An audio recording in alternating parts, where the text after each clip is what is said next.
Spaghetti alias Gizmo a Polly. Jsou skoro hotový. Už jsou skoro hotový.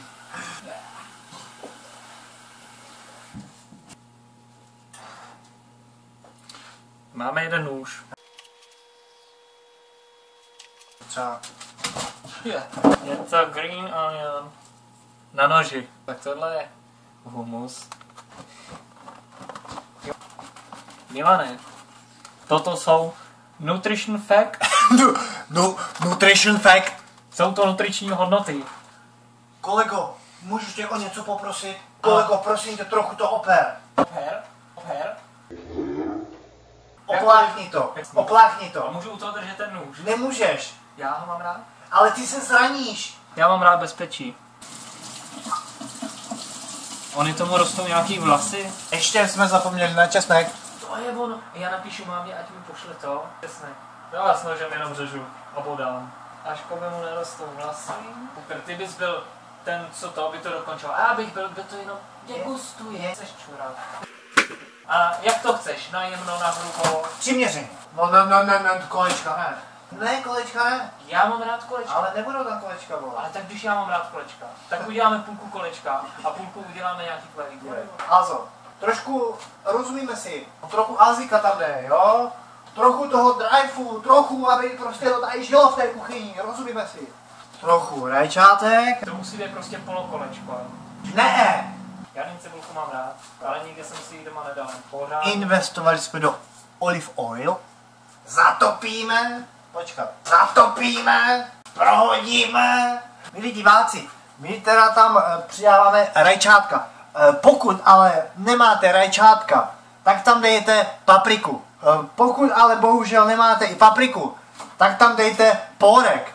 Ale pokud nemáte ani pórek, tak tam nedávejte nic. Já to proříznu, ty vole. Kolikrát už jsem se bodnul i do prstu a prostě nekrvácím, vole. Když to přidáváme, tak do mírně rozpáleného olivového oleje čerstvě nakrájené rajčátka. Cože? Prohodíme, zatopíme a když jsme to vařili v Petersberghofu, tak tam na to stály fronty. Pochybně, pan Babica by dokázal i ze zbytku od stroužku česneku udělat dobrý guláš. High five. Já to znám z televize. Dále přidáme jarní cibulku. To kurva meleš. Neprovokuj. Nasávám tu vůni. Že si neotevřeli pivo. Ale to můžeme napravit. Naprav. Napravíme. Samozřejmě základ kuchyně, základ vaření je se důkladně občerstvit, takže máme jak kanadské, tak i nějaký místní patok a dáme si drinka. Ten se ani nestihne ohlídnout a už je na stračky. Tak, na tu večeřu. Sik. Zde už přidáváme tomato sos. Vašku, my jsme něco zapomněli. Vašku, co jsme zapomněli? Na co jsme zapomněli? Dát špagety do vody. Ne. To je pravda, protože se nám ještě nevaří voda. Správně. Takže jsme zapomněli o soli. Ne, Vašku, stále ne. Na co jsme zapomněli? Zapomněli jsme pozdravit naše diváky. Ne, Vašku. Vašku, dám ti nápovědu. Vašku, co potřebujeme? Potřebujeme víc struhadel. Ne. Vašku, co potřebujeme? Na co jsme zapomněli? Aha, ostrouhat si ruce. Přidáme trochu ruky, dáme tam Sjeme. OK. Mozzarella. Dáme tam mozzarella. Dáme tam mozzarella. Ano, Vašiku, dáme tam mozzarella. Dáme tam Jako- mozzarella. Správně, Právě by tam měl být já bych tě třeba upřesnil, co tam má být, Vašiku. parmazán. Správně, parmazán, který bohužel nemáme, jelikož to stojí nějaké ty kačáky navíc, respektive hodně dolarů a bohužel nejsme zatím tak majetní, aby jsme si to mohli dovolit, ale správně by tam měl být parmazán, My který jsme nemáme. nemajetnický kuchařský pár. Tak bych to řekl. Já si tedy umýju ruce. Jakmile si umýváte ruce, nezapomeňte na saponáty. Já tu ale žádný nemám, takže vlastně mám, ale nechci. Ale voní to hezky. Základ kvalitní pasty je samozřejmě pasta. Takže voda se nám vaří. Voda má být osolená tak důkladně, aby to byla téměř mořská sůl. Takže to je sůl, že jsme tam dali opravdu hodně. A teď už pouze přidáme špagety. Spaghetti carbonara. To nejsou. Odeň z toho.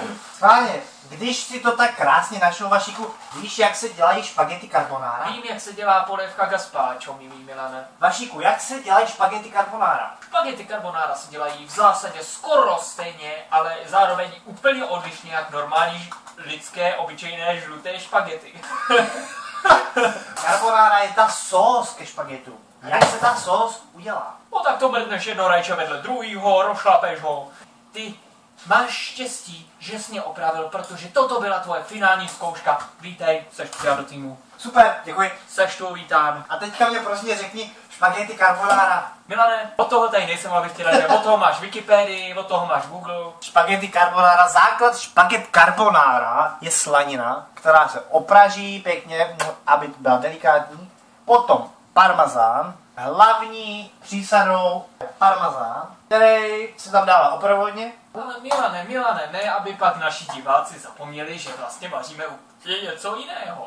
My už přidáváme česnek, Chceš tam ještě víc toho se... stačí česnek na dochucení. Ten, kdo někdy chtěl zažít něco adrenalinového a zároveň chutného, si po nastrouhání parmazánového nebo mozzarelového sýru, nebo klidně ajdamového sýru, respektive času, si může zkusit zbytek toho sýru spapat ze struhadla.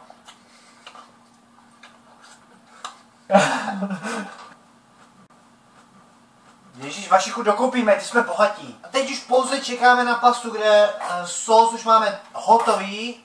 Pouze to zahříváme, aby to bylo stále teplé a čekáme na pastu, až se udělá, scedíme a můžeme podávat. Pokud máte, dámy a pánové, úplně tak skvělý a úžasný duo tým, jako máme my dva, tak když jeden je úplotný, druhý může zatím mít nádobí, ale nemusí. Honzo! Vašichu, ty jsi zapomněl na občerstvovací pauzu. Sorry, povím vám to jindy. Cik! To je, nevím. Přidáme, není? No. Jak jsem řekl, už čekáme pouze na pastu, která se za pár vteřin udělá. A pak už jdeme dlabat. Tak jo, já jdu mít nádobí. A to byl největší joke večera. Poprvé jsem vložil ruku do toho březu a hned jsem se říct o ten, vole, o struhadlo. Tak já jsem rád, že je to tak jako rád a víš co? Můžeš být vynikající kuchař a potom se zraníš a když se zraníš, tak jsi zraněný a když jsi zraněný, tak nemůžeš vařit a když nemůžeš vařit, tak je to špatný, jo? Takže já budu vařit a uvidíme. Uvidíme, to je zábavička, ty vole, jo. Tom přichází na řadu to nejhorší a to je struhadlo. To prostě mejete. Čekáte, jestli se vám ostruvá štětka nebo ne. A ony štětky něco i vydržej. Ty jsou v oboru 10-20 let. Já na to prostě seru. Hotovo? Sedíme? Opláchneme horkou vodou, aby ty špagety byly stále teplé. Smějeme trochu té soli. Tak, co bychom měli? Každá špageta dobrá. A myslím, že můžeme podávat? Byl si posrán, viď? Vypadá to jako kundí chtcht. A toto je prosím pěkně náš výtvor. Špagety alias velice dobrý špagety. Sos je homemade alias co prostě nás napadlo, aby to bylo dobrý, tak jsme tam dali. Carbonara, ty uděláme příště. Akorát koupíme parmazán a uděláme špagety carbonara. Já bych k tomu chtěl říct jenom jedno. A nebo chtěli mi si něco uvařit, přesně tak.